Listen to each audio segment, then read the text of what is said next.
So it's interesting that you started with peace, and where have you gone from there? From there, I actually, when I started back into it, I painted another version of peace, and it's called New Beginnings. And well, it's kind of funny because my partner was like, yo, you should do another one like peace. And I took it kind of literally, and I was like, oh, I'll just do peace again, the same symbol. And something totally different came out, which had like a sun, and it was in one of the slides. Okay. And it was kind of the sunrise overlooking some red mountains, and it just has this real vibrant energy, which is totally same symbol but different feel with this one. So I like that, that mountain or whatever. I just love that. It's and the texture that you have incorporated. I don't know if it's showing up on the canvas. Oh, that must be it right there. yeah, this is New Beginnings right now, and this one's actually very textural itself as well. So Okay. and with that, it really led me into, yeah, I am in a kind of a new beginning of my in my life as well as an artist. So that progressed on to other things, and then I kind of just went on, started reading up more about the I Ching and finding some other symbols that I liked that I related to, like the joyous and manifestation and I'm drawing a blank over, but it's right. Several other ones. And I wanted to focus this time around on really the positive aspects of change, as opposed to, because there are 64 symbols in the I Ching, and I could have gone so many ways with it. I wondered if you maybe just put them all in a bowl and close your eyes and just pick one and said, okay, that's what I'm going to work on. In a way, I did almost sort of like that. I did kind of go through, because there were some pieces where I essentially started a canvas first without the I Ching in mind, and then I kind of went through the book and it suddenly just appeared as like, oh, this is that piece right here. Kind of spoke to you. It kind of spoke to me. What's interesting too is with all of them too, because I learn a little bit about it, and then I paint, and then when I go back to it and read more about the symbol, then I look back at my painting and I find out that there's certain parts of it that are evident in my painting, and I'm like, where did that come from? I didn't even know that existed. Such as this one, the joyous lake.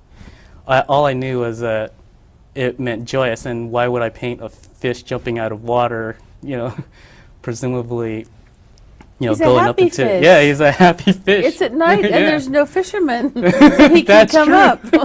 He's not going to get caught. That's a very beautiful fish. I've never seen a fish like that in real life. No. It's a very amazing fish. Yeah. And so that's the joyous lake. Yeah, that's the joyous lake, and when I read up about it a little more, I found out that symbol was symbolized by the lake, and there was the fish with the jumping out of water. So it really. I think you're really talented. I mean, that's beautiful. So, and you're showing you're showing your work in all kinds of different places, and you've got lots of stuff coming up. So let's talk a little bit about some of the things you're doing. Oh yeah, last month I was at the Arts Resource Gallery with my show, the Changes, which is the I Ching painted translations of these symbols. And in the following, or in June, I have one that's scheduled for Newburgh, the Newburgh Gallery, at the First Friday Art Walk. And then in July, I'll be in McMinnville's Art Walk and Hidden Treasures Gallery. And then I'm also participating in the Who's on Third Artist Village. Okay, yeah.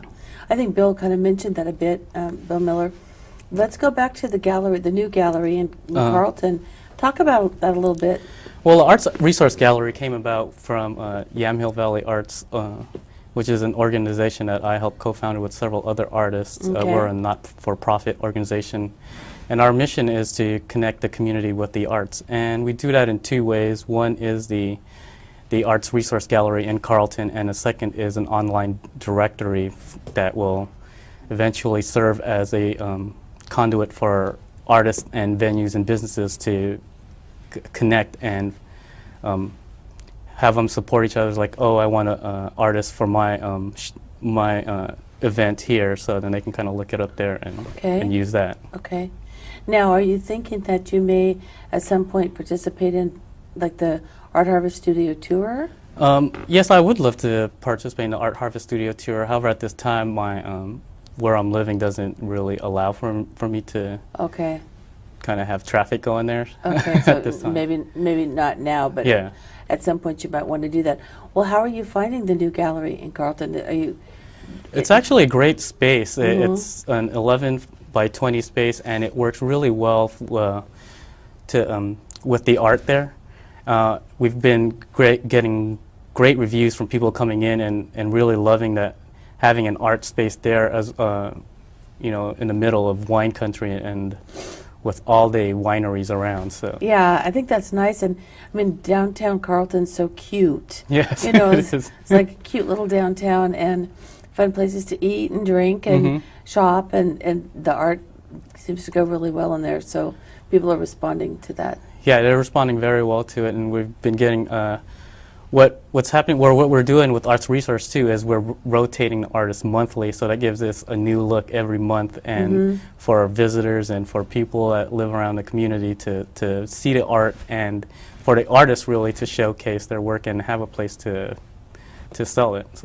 So it's a is it kind of a co-op gallery? It's Are not you- necessarily a co-op gallery. Mhm. How it's run by volunteers such as myself Okay. and other and the artists that display there. Mhm. So Interesting. But there isn't a studio space there. there isn't really a studio space there. However, I mean, I find myself when I kind of staff it in the weekends, I'll bring my paint, my canvas and paint on the street there because it really provides a great opportunity for me to kind of be in that atmosphere of having people coming around and just getting interest from it. So you can actually set up outside? Yes, I can. So Yeah, it's a pretty On small my space, street. as I recall. Yeah, So I would think there's not a whole lot of room, but that's a great way to draw people in. yeah, it is a great way to draw people in, and it seems to me there's always a curiosity of like, what's that person doing? Mhm. There's that aspect of it, and it really lends itself to, or opens up the conversation for me to engage with people.